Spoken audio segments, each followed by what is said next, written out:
Good morning, ladies and gentlemen. Welcome to our weekly Thursday morning Parsha Shiur. This week we are studying Parsha's Pinchas. Today is the 17th day of Tammuz, a fast day. Hashem should please God speedily in our days rebuild the third Beis HaMikdash, and this time of the year will be turned into Yomim Tovim and a time for celebration. Many of you will be familiar with the name of an individual, of a great anti-Semite, a brutal, violent, murderous man by the name of Turnus Rufus. Turnus Rufus lived in the times of the second Beis HaMikdash, the time of the destruction of the second Beis HaMikdash, and was a very notorious, violent, bloodthirsty man. Was responsible personally and directly for the death of Rabbi Akiva and many other sages. The Gemara has many incidents where Turnus Rufus and Rabbi Akiva had different philosophical debates. They would hold debates. Apparently, Turnus Rufus was a very learned man, but very knowledgeable, very wise, a philosopher, knowledgeable not just in matters of the world, but also in issues of Torah. And so Turnus Rufus and Rabbi Akiva would hold these debates. Many times, actually, they would debate in the presence of the Roman emperor himself, who I believe at the time was Emperor Hadrian. Anyways, the Gemara relates that one day, Turnus Rufus comes home, and his wife takes one look at him, and he's in a foul mood. He's got a ponim zoya face. He's got a miserable look and a miserable expression on his face. And she looks at him and she goes, "Oh my God, what's wrong? What's the matter?" So he tells her the truth, because you can't lie to your wife. So he tells her the truth. He says, "Listen, we go before the emperor, and we have these debates, and I stand there with Rabbi Akiva, and I consider myself wise and, a good debater, and Rabbi Akiva is just washing the floor with me. He's humiliating me, and Rabbi Akiva would not just be victorious in these debates and arguments, Rabbi Akiva would also verbally provoke Turnus Rufus and sort of humiliate him in the process, as is evident from many of the stories in the Mefarshim. So Turnus Rufus tells his wife, "It's really getting to me, and it's really bothering me. It's really taking me down."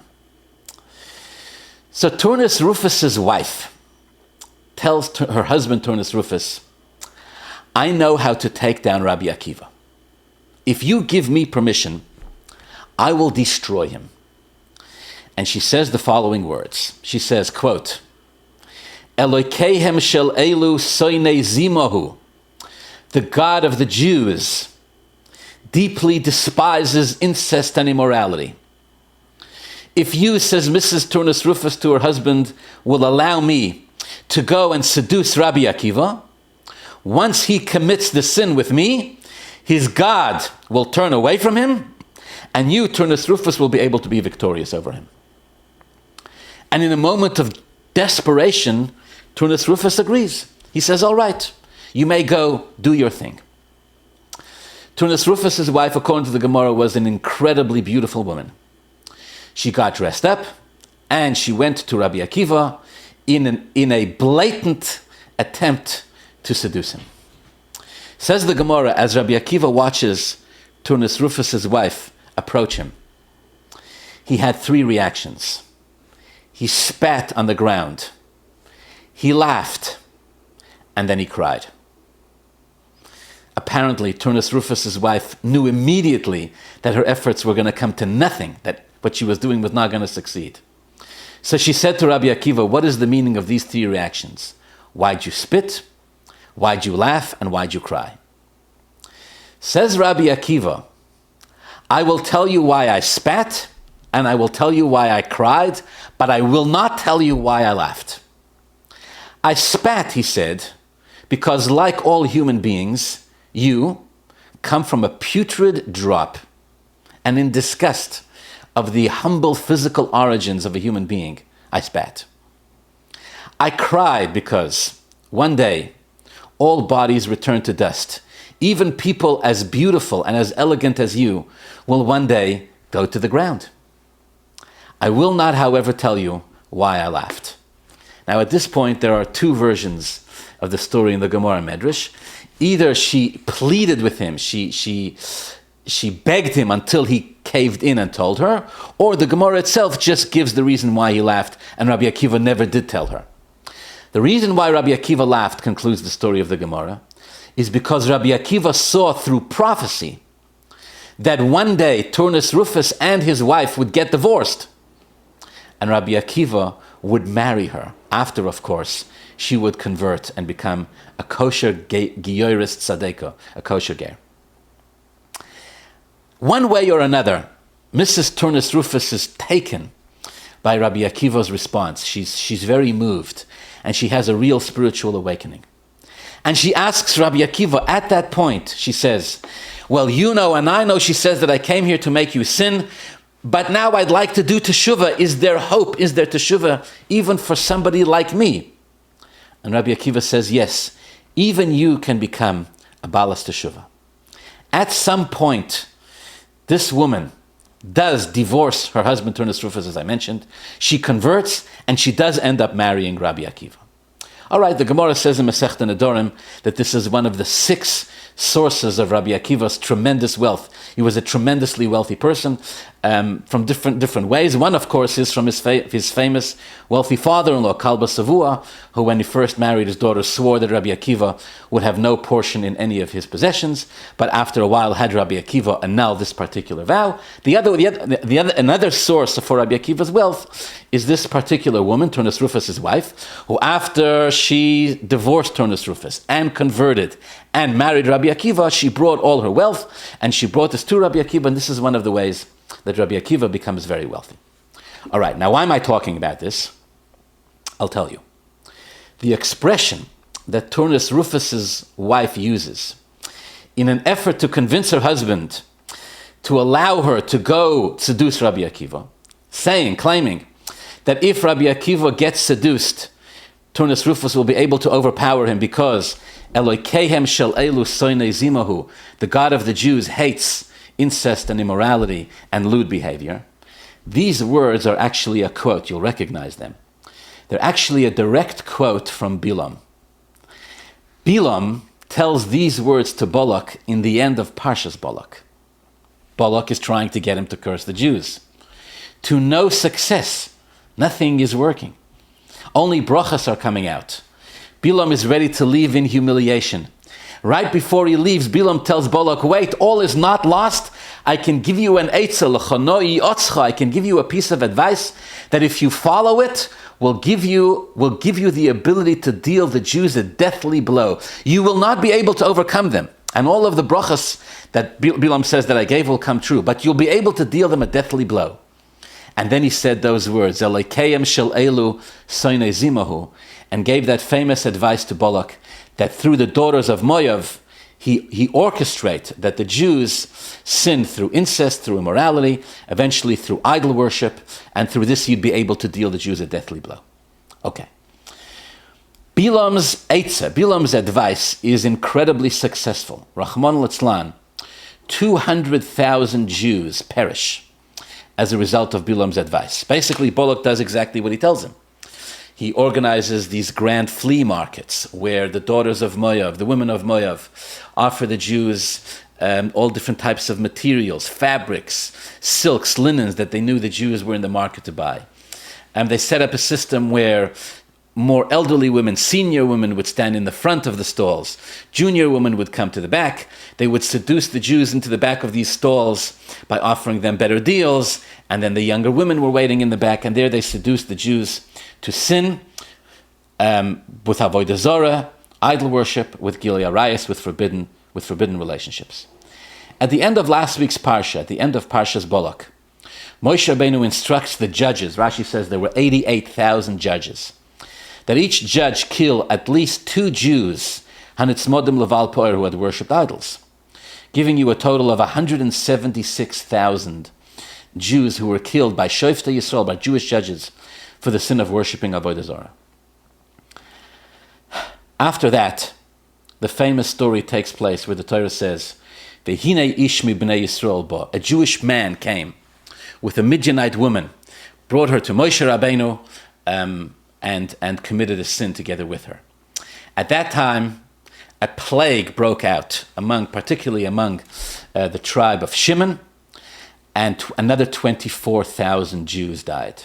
talking about 200,000 Jews died as a result of this whole experience with the daughters of Moav and Midian. It ended, the plague ended, the Torah, at the end of Parshas Bolak, the plague ended. Not before 24,000 Jews died in the plague. When Pinchas very famously kills this Jew who had stepped forward with the Midianite woman, while they were in the middle of the sin, Pinchas kills them both, and then the Torah says the plague ends. Those who had died in the plague were 24,000 Jews. Okay. If you have a Chumash in front of you, open in the beginning of Parshas Pinchas. The Torah says very famously that Hashem rewarded Pinchas. Hashem made him a kohen in exchange for the zealousness and what he had done. And then in Possuk, in Perek Chafei, Possuk Yudalid, the Possuk says these words: V'shem ish Yisrael hamukeh, the name of the Jew who was struck, Asher Huko es Hamidyonis, who was struck together with the Midianite woman that he was in the middle of having relations with, Zimri ben Solu, the Torah says. His name was Zimri, Nasi Beis Avla Shimoni, the Nasi, the leader of the tribe of Shimon. The Shem Ho'isho Hamuko Hamidyonis, and the name of the woman who was struck, with whom he was committing the sin, Kozbi Bas Tzur. Her name was Kozbi, Roish Umois Beis Av Midyanhu. Her father, Tzur, was one of the leaders of Midian. According to some opinions, she was actually the daughter of the granddaughter of Bolak himself. And so his name was Zimri, and her name was Kozbi. And all the commentaries read this verse, and their heads hit the roof. Until this point, the Torah has, it seems, specifically and explicitly hidden the names of the individuals who were involved in this sin from the Pesukim. We don't find their names anywhere. Pinchas ben Elazar ben Aaron HaKohen, Pinchas who committed the act of zealousness, his name is repeated twice. All right, Rashi says, why twice? Because even after he had saved the Jewish people were still criticizing him and ridiculing him, etc. So that, and the Shvatim were saying, look at this, right? He is the grandson of Yisra, a man who fattened calves for idols. So the Torah, and now he goes and he kills a Nasi, a leader of the Jewish people, the head of Shevet Shimon. So the Torah repeats as Yichas, Pinchas ben Elazar ben Aaron HaKohen. Fine. But as far as the people that he killed, until now it seems the Torah specifically has hidden their identity. It says, V'hinei ish mibnei Yisrael ba. When Zimri comes with this woman, it just says a man from the Jewish people came. And now when the whole thing is over and they're dead, and the Torah has made it clear that the Ribbono Shel Olam appreciated what Pinchas did and rewards him for it, and makes him a kohen and gives him brisi shalom, all of a sudden now, the Torah decides to tell us who their names are. Why? If it wasn't relevant until now, why is it relevant now? And the reason why it wasn't relevant until now is because this is a very disparaging story for this individual. Somebody who is killed in such a public way, who spoke with such great chutzpah towards Moshe Rabbeinu in the presence of all the Jewish people. The Torah says that when Zimri took this woman Kozbi and brought her to Moshe Rabbeinu, and posed the question, right, am I allowed to be with her or not? And Moshe Rabbeinu didn't respond. The Torah says it was in front of the entire Jewish nation, and they were all weeping. So the Torah has intentionally hidden their identity from us until now. Why all of a sudden is the Torah giving us their names now? And not just giving us their names, telling us who they were, who their fathers were, Zimri ben Solu, Nasi Beis Avla Shimoni. The Torah chooses here to tell us that he was the prince, the leader of Shevet Shimon. And the woman, Kozbi Bas Tzur, her father was Rosh Umois Beis Av. Why do we need to know all this? Why now? Many explanations are given. The most daring and I would say really fascinating explanation given here is from the Hachayim. The Hachayim HaKadosh on the Chumash says this. He says, if you notice, again in the Possuk doesn't just tell us the name of the person who did the sin. The expression in the Possuk is V'shem ish Yisrael. The name of the Jew who was struck while he was cohabiting, while he was with this Midianite woman. The Torah chooses to tell us that he was a Jew. The Hachayim says the reason for that is like this. He says the reason is because the Torah wants us to know, misosoi kaparosoi. Once he was killed, he was forgiven. Lo yidach mimenu nidach, says the Hachayim, no soul, no yid is ever permanently rejected from being connected to Hashem. And so even though he had caused such a public disgrace, such a terrible chilul Hashem, been chutzpahdik to Moshe Rabbeinu and done so in such a horrible way, to the point that the Torah does not even want to tell us who he is, and did so as a Nasi. Once he was killed, now the Torah is comfortable to tell us who his name is. What his name is. Why? V'shem is Yisrael.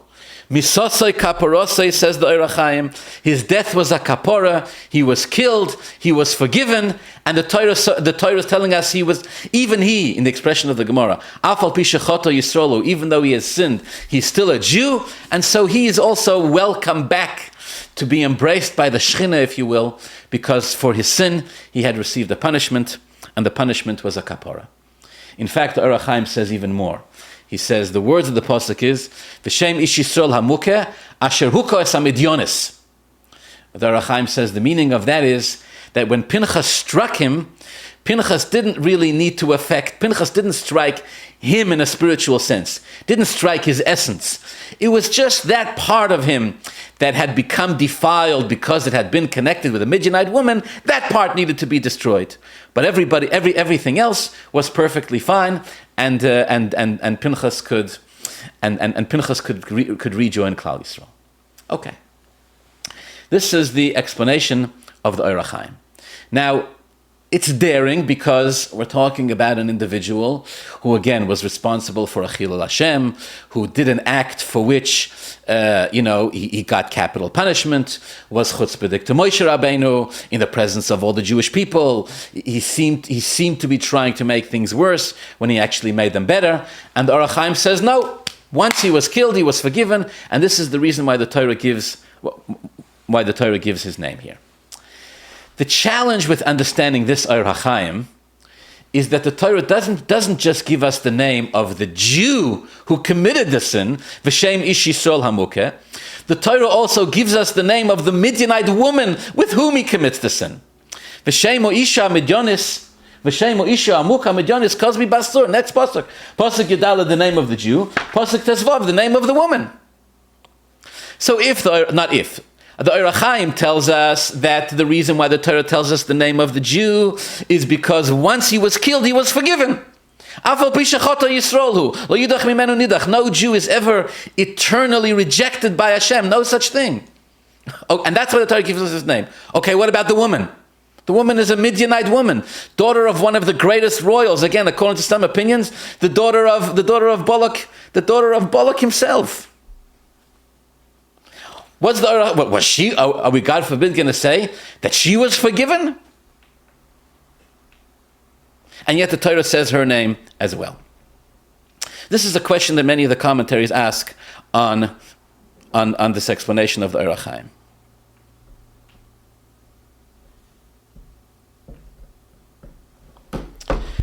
All right. To explain this, there's a beautiful, beautiful insight given here by the Kabbalists, by the Mekubalim. The Mekubalim like, of course, to tell us who these people are reincarnated to. Who are the Gilgulim of these people? So the Mekubalim tell us that Cosby, the woman, again, that does the sin with Zimri, Cosby is reincarnated in a woman called Izevel. Pinchas, of course, very famously, is reincarnated into Eliyahu Hanavi. As in the famous expression of the Medrash, Pinchas ze Eliyahu. Pinchas ze Eliyahu. Pinchas is reincarnated into Eliyahu Hanavi. For this reason, in the story in Nach, in Malachim, where Achav, the infamous king, and his wife Izevel are massacring, Rahman al-Itzlan, all the Nevi'ei Hashem, all the prophets, the Torah tells us at great length that Izevel is hunting down Eliyahu Hanavi, and she's desperately trying to kill him. And the Ribbono Shel Olam miraculously saves Eliyahu Hanavi once and again from the hands of Izevel. Now, on a simple level, why is she trying to kill him? She's trying to kill all the prophets. And Eliyahu Hanavi was the lead prophet of the time. In fact, Eliyahu Hanavi was the one who was saving other prophets or facilitating the saving of other prophets. So Yezebel wants to kill him.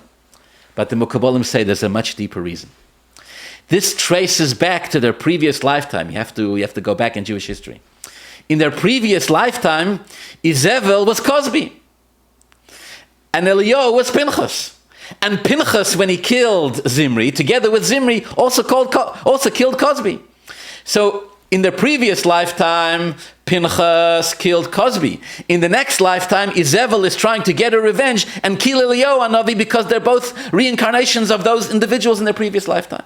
And so this is the deeper mystical reason, perhaps in a spiritual sense, in a negative sense, obviously, why Yezebel is trying so hard to kill Eliyahu Hanavi. But as all good stories of Gilgulei, it doesn't end there. There is another reincarnation here. Hold on to your heads. The Mukabalim tell us that Zimri, again, the man who does the sin, he was Nizgalgal, he was reincarnated into Rabbi Akiva. Rabbi Akiva was a Gilgul of Zimri. And the wife of Turnus Rufus, the woman who eventually Rabbi Akiva marries, and she makes him wealthy, she is a Gilgul, she is a reincarnation of Cosby. So Zimri and Cosby cohabit in sin in the times of Moshe Rabbeinu. They are reincarnated, Zimri into Rabbi Akiva, and Cosby into the wife of Turnus Rufus. Eventually they marry Beheter, they marry in a permitted way, and through this they're matak and they fix the sin that they committed in the previous lifetime. And in typical Mukabalim style, they take it one step further. Think, they say. The Gemara tells us very famously that Rabbi Akiva had 24,000 students, all of whom perished. Doesn't it strike you interesting that in Rabbi Akiva's times, his 24,000 students perish, and in the times of Zimri, there is a magefa, there is a plague as a result of the sin. And the Torah says, Vayiyu, the last Possuk of Parshas Bolok, Vayiyu amesim b'magefa, arba ve'esrim olef, 24,000 Jews died.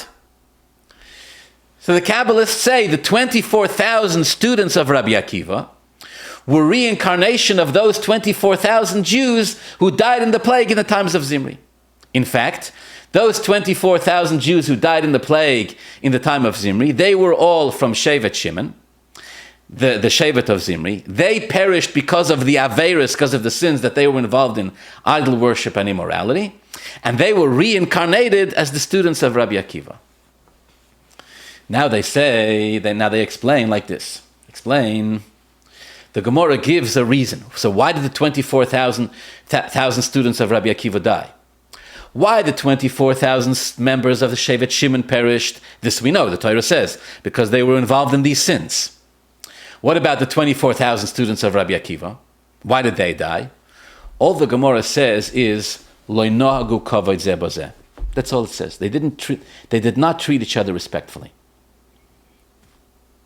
They didn't treat each other respectfully, and therefore they all perished. Now, of course, we understand that the students of Rabbi Akiva, it was expected from them to, HaKadosh Baruch Hu holds them to a higher standard. Yes, of course, we know this.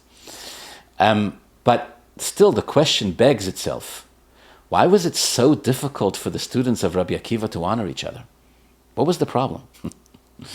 Why couldn't they? Why couldn't they get along? And 24,000 of them. What's the pshat? Say the Mukabalim simple. These were students of Rabbi Akiva. Now again, the students of Rabbi Akiva were great Torah giants. They were great tzaddikim. They knew who they were in a previous lifetime. They knew that in a previous lifetime they were all members of the tribe of Shimon and that they had committed these sins. And they knew that Rabbi Akiva in their previous lifetime was their Nasi, was Zimri. And they knew that they had come back to fix it. In fact, they knew that they were students of Rabbi Akiva in this lifetime because they were supposed to be involved in fixing the sin that they had done previously. They couldn't respect each other because they knew the truth about each other. They knew that in previous lifetimes they had done this tremendous sin. So they looked at each other and they were like, yeah, in this lifetime you're a big tzaddik, in this lifetime you're a holy roller. But we remember, they recognized each other from the previous lifetime. So they had a hard time kind of taking each other serious. This was one of the angles in the explanation here. They had a hard time kind of taking each other seriously on this because they remembered who they were from the previous lifetime. And so they couldn't respect each other. And so they couldn't properly be metaken, they couldn't properly fix the sin that they had from previously, and so they all perished. Okay.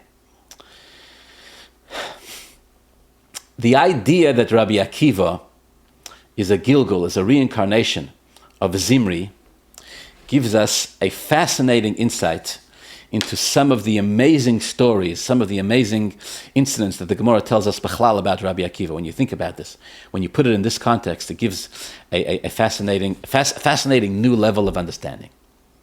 For example, the Gemara says that when Rabbi Akiva was Rahman al-Islan was executed by the Romans, right? So when he was being executed, he was saying Shema. And he was saying Shema, and his Talmidim, his students, observed that he was in a tremendous state of joy, to the point that he was laughing. He was laughing, he was saying Shema, and he was in a state of great happiness. Now Rabbi Akiva was very brutally murdered. His death was particularly painful.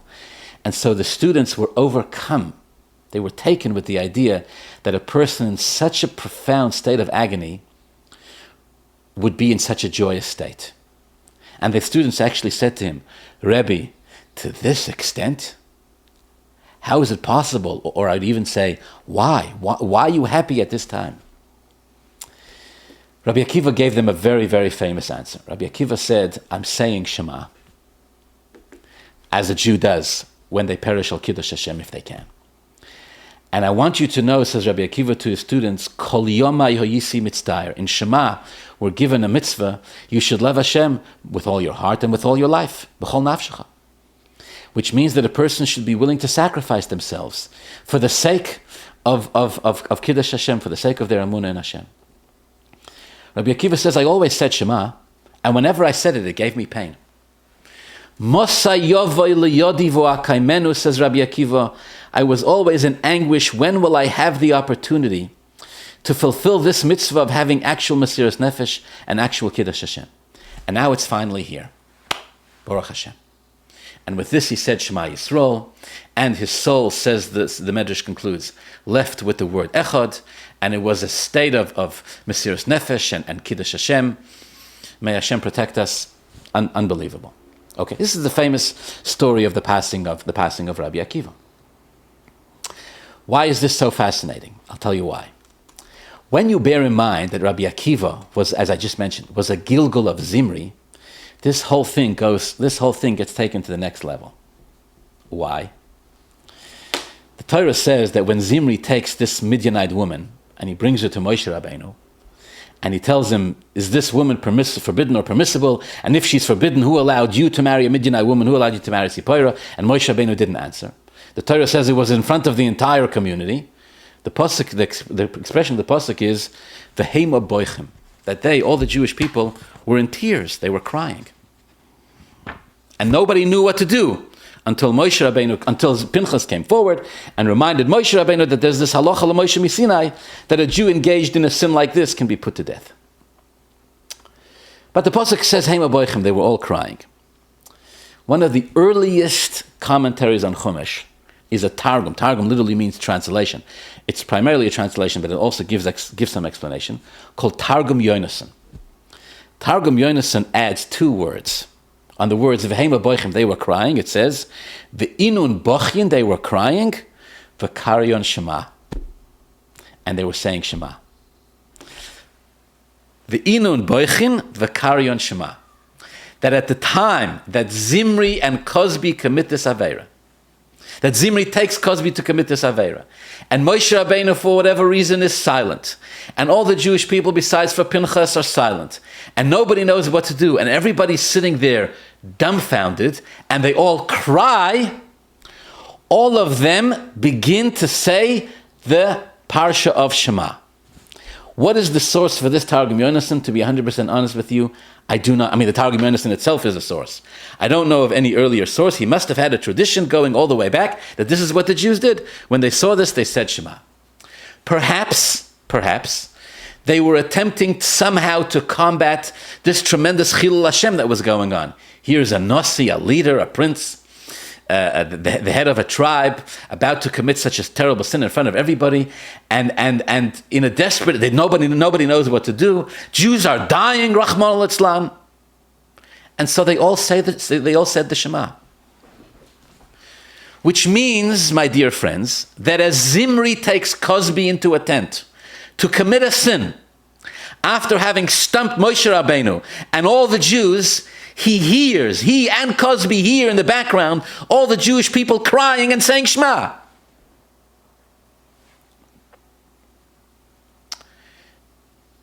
And while he's committing the sin, he's killed by Pinchas. And then Zimri is reincarnated as Rabbi Akiva. Says Rabbi Akiva, every time I said Shema, now go back and think about the words. Says Rabbi Akiva, every time in my lifetime I said Shema, Kol Yoma Yayisi Mitztayr, I was in pain.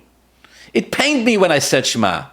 Mosa Yovei Liyodi V'Akaimenu, when am I going to be able to have the opportunity to fulfill this mitzvah of saying Shema and having Mesiras Nefesh? Why is he in pain? Because the saying of Shema is associated in his previous lifetime with him causing a tremendous Chilul Hashem. As he committed the sin, the Jews were saying Shema, they were crying, they were saying Shema. Crying over the Chilul Hashem, crying over the Jews who were dying. Says Rabbi Akiva, I need to be metaken, I have to fix within myself this sin that I committed in a previous lifetime. So he waited when he was Nisgalgal, when he was reincarnated as Rabbi Akiva, he's waiting for the opportunity. As far as his relationship with Cosby is concerned, that he fixed through marrying Tunis Rufus' wife, whose name, of course, I forgot. As far as that's concerned.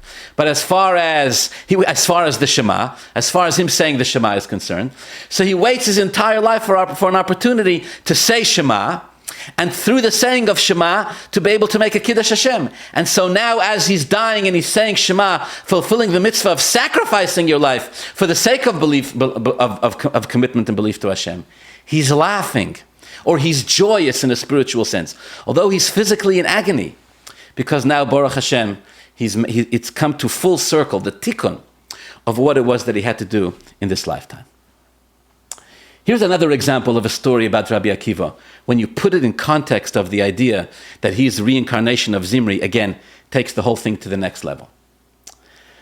The Gemara says very famously that Moshe Rabbeinu saw through prophecy what would happen in the end with Rabbi Akiva. He saw how Rabbi Akiva was butchered and how the Romans, Rahman al-Islam, were selling Rabbi Akiva's flesh in the marketplace. They were weighing it with weights. Moshe Rabbeinu saw all this. And Moshe Rabbeinu protested to Hashem. He said to Hashem, this is how you reward a person who studies Torah like this. The Rabbanu Shloim, of course, refused to explain his divine actions to Moshe Rabbeinu. He just told him literally to be quiet. He told him, shtoik, just silence, quiet. He said, this is what I have decided. Okay. Moshe Rabbeinu wanted Rabbi Akiva to be the one to give the Torah to the Jewish people. He saw Rabbi Akiva teaching Torah. He wanted Rabbi Akiva to give the Torah to the Jewish people. Hashem said, no, it's going to be you. Once again, no explanation. Hashem told Moshe, be quiet. This is what I have decided. Okay.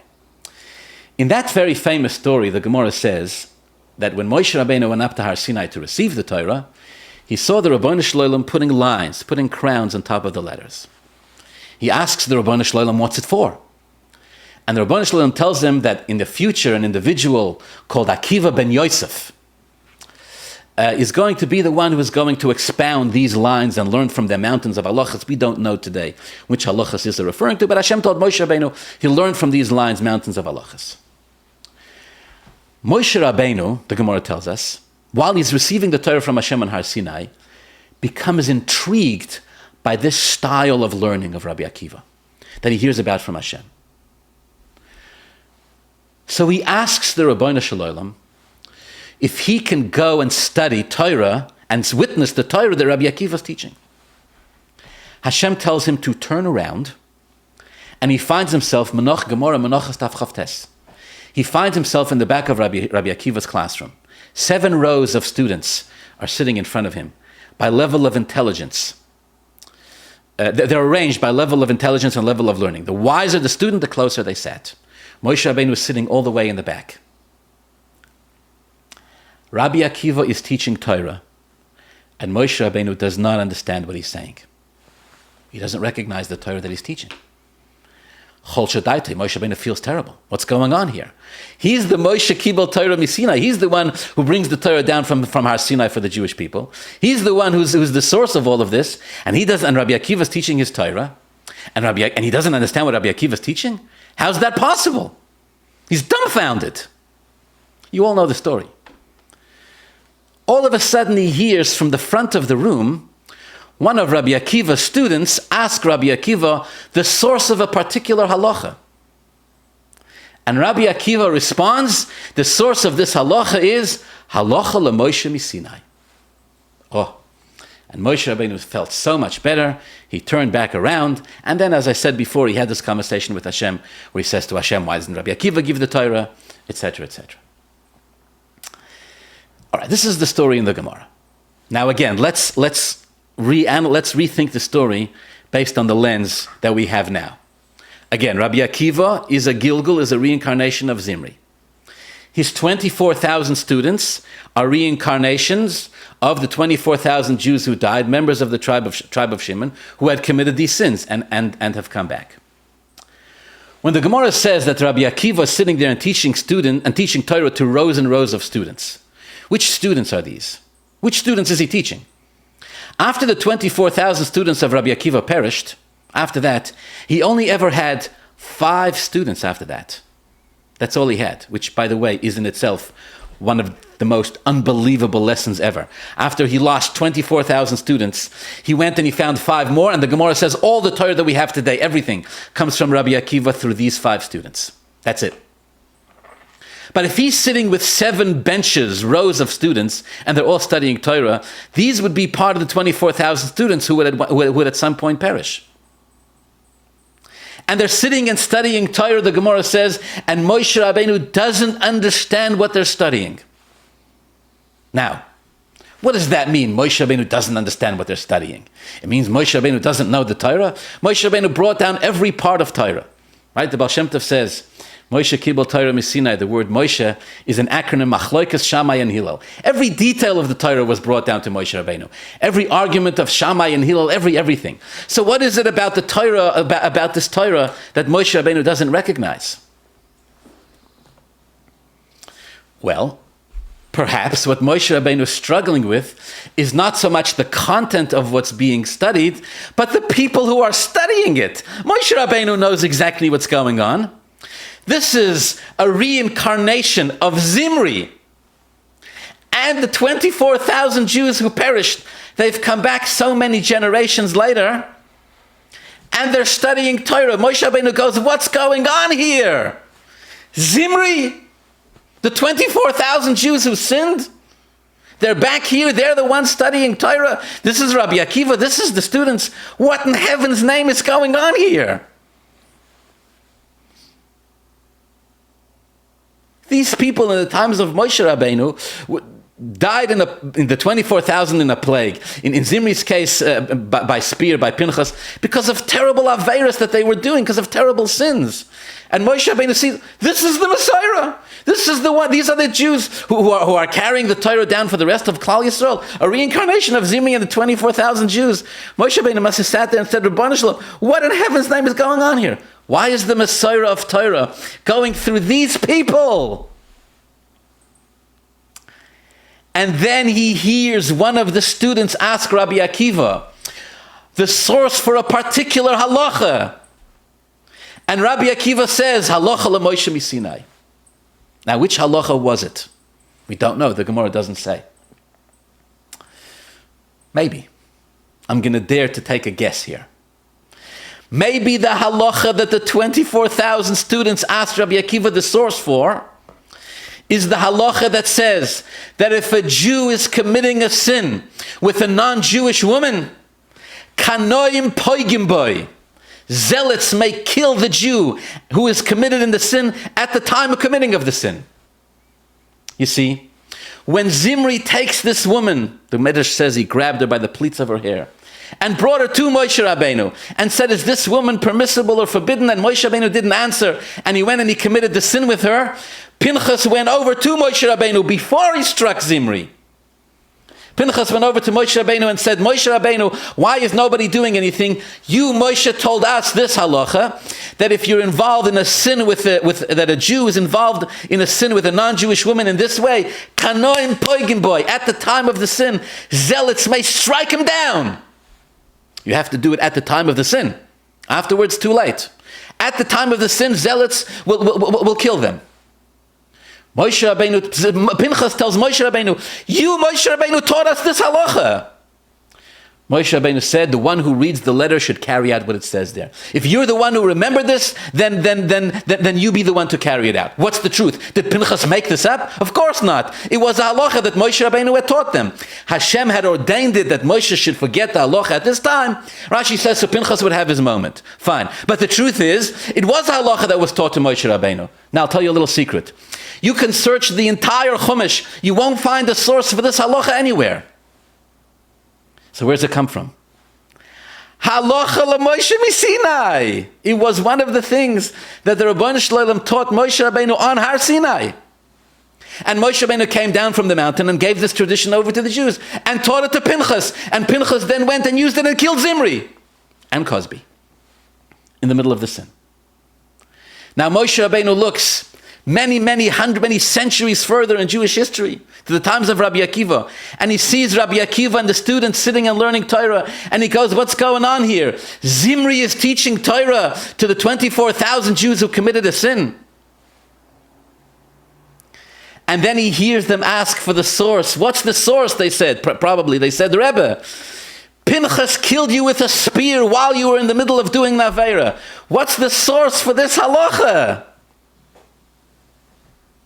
And Zimri, reincarnated as Pinchas, turns to his 24,000 students and says, Halacha LaMoshe Sinai.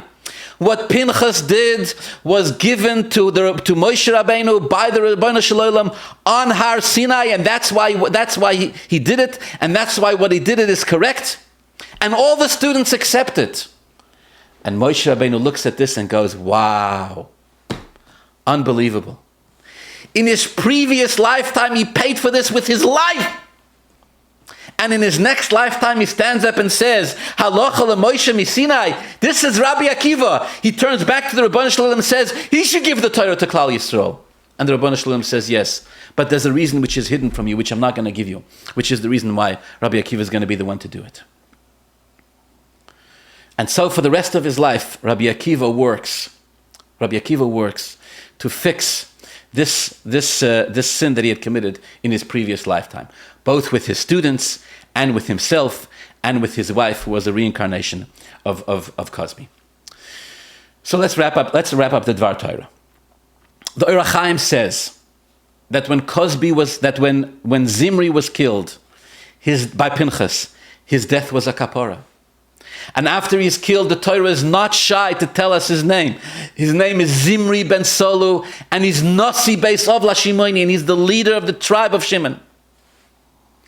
Once he was killed, he was forgiven. His soul comes back into this world to complete its tikkun, to complete its rectification process. The commentaries make another fascinating observation here. The Rambam quotes from the Gemara. How does a person know when their tshuva is, listen to this, how does a person know when their tshuva is complete? How does a person know when their tshuva is complete? A person did a sin, Rahman al-Islam, and now they want to do tshuva. And they do tshuva. How do you know when your tshuva is complete? You know what the Rambam quotes us from the Gemara. You know why? You know when? He says, when you get to the same circumstance that you were when you did the sin, and this time you managed to control yourself and not do the sin, now you know your tshuva is complete. And the commentaries on the Gemara and the Rambam say, it's not just that you happen to end up in that situation. The Rabbanu Shloim will orchestrate it such, if and when a person's tshuva is complete, that they'll end up in that situation so that they'll be able to control themselves and they won't commit the sin. And the Rambam, quoting directly from the Gemara, says, if a person has sinned with a woman and they've done tshuva, their tshuva is complete when they find themselves in the same circumstance, quote, with the same woman. You hear the words? With the same woman. And then he controls himself, and the Rambam even adds that he has the same amount of strength, and his temptation is just as strong, and he controls himself now his tshuva is complete. Right, the Mekubalim, look what's going on here. In one lifetime, Zimri sins with Cosby. In the next lifetime, Rabbi Akiva there's a woman who's trying to seduce him, who is a reincarnation of Cosby. In a spiritual sense, it's Bo'is Isha. But the tikkun is now complete. And so Rabbi Akiva, first of all, doesn't succumb to temptation. And secondly, not only that, he laughs because he can see through prophecy that this woman is also going to receive her tikkun, and she's also going to convert, and she's also going to be able to become part of Klal Yisrael and become his wife and use all of her wealth, which in a spiritual sense represents her resources, to support and to aid Rabbi Akiva. Okay. And the Hachayim says, for this reason, the Torah uses the word V'shem Ish Yisrael, refers to him as a Yid. Now, in the beginning of the Shiur, we asked, okay, we understand why the Torah gives us the name Zimri, but what about the name Cosby? Why do we need to know Cosby?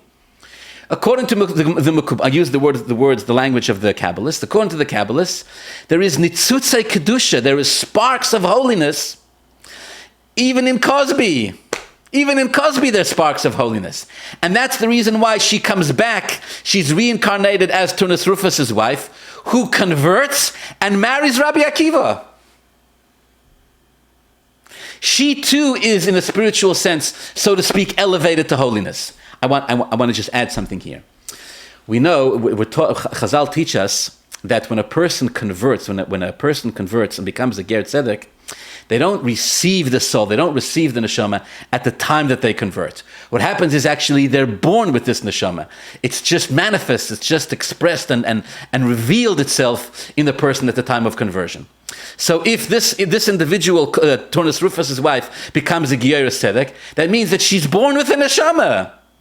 Like every Giyoros. And eventually this neshama is revealed, and she converts and she becomes part of Klal Yisrael. Now think about this medrash. Now think about this. The medrash says that when Zimri approached Cosby to do the sin, Cosby asked him who she is. She says, who are you? He says, what's the difference? I'm a Jew. She says, no. If you're just an ordinary Jew, I'm not going to commit the sin with you. If you're just an ordinary person, I'm not. I've been told by my father, again, according to some opinions, your father was Balak himself. I've been told by my father that I should not submit myself to anyone other than a Nasi, a Jewish leader, in fact, according to some traditions, she was told to settle for no one less than Moshe Rabbeinu. Cosby said, I'm not Moshe Rabbeinu, but I'm a Nasi Beisav Lashimoni, I'm the Nasi of Shevet Shimon, and she agrees, and she agrees to commit the sin with him. Now, when you hear it on the surface, okay, her father was a bloodthirsty anti-Semite. She's telling him to go for the top, right? She says to her, the father tells Cosby, you're royalty, go for royalty, don't settle for anything less, and that's the end of it. Okay, and she eventually agrees to be with Cosby. But think of it in a spiritual sense. In the spiritual sense, this is a woman who's going to be reincarnated into a woman who's going to marry Rabbi Akiva. She's going to be Rabbi Akiva's wife. In a spiritual sense, she can tell that she's destined, her soul can tell, that she's destined to be a matriarch in the Jewish nation.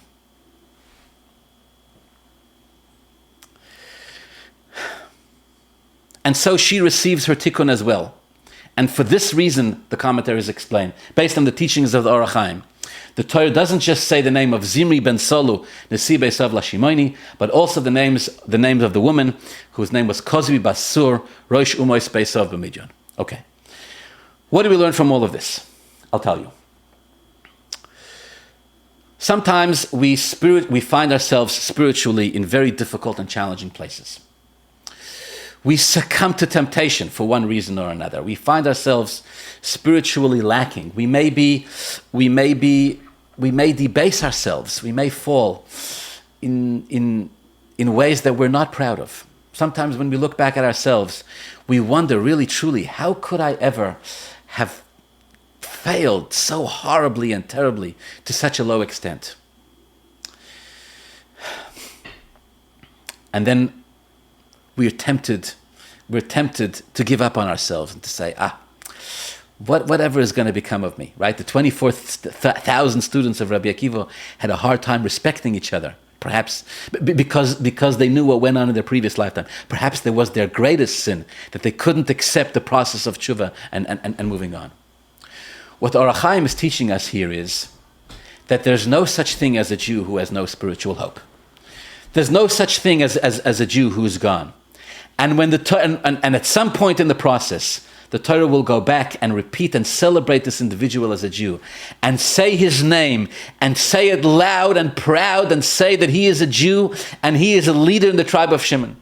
And when he is reincarnated, he could be Rabbi Akiva himself, who all his life will work successfully to complete and to fix to be mataken, to fix what it is that was done in the past. In the past, in fact, whenever a Jew does descend, and whenever a Jew does experience some type of spiritual catastrophe, some type of spiritual challenge where things fall apart, we remind the Jew not just to give up, not just that you can do teshuvah, but you can become, like in the case of Rabbi Akiva, an individual who can teach Torah to thousands of Jews.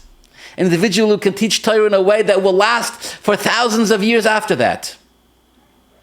When a person goes through spiritual hardships, or any type of hardships in life, the Torah seeks to encourage us and to remind us over and over again.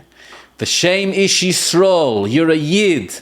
Hamuka asher hukas hamidyonis. If you've been struck, if you've been hurt, it's only because some filth has attached itself to you. You can, and you have to, and you will shake it off. Perhaps this lifetime, perhaps perhaps next lifetime. The Ribbono Shel Olam never truly rejects for eternity any Jewish soul, even if we've experienced great pain and setbacks in life. With Hashem's help, we can always rebuild and we can always emerge stronger than we ever were. Have a wonderful Shabbos, a meaningful and easy fast, and thank you for being here today.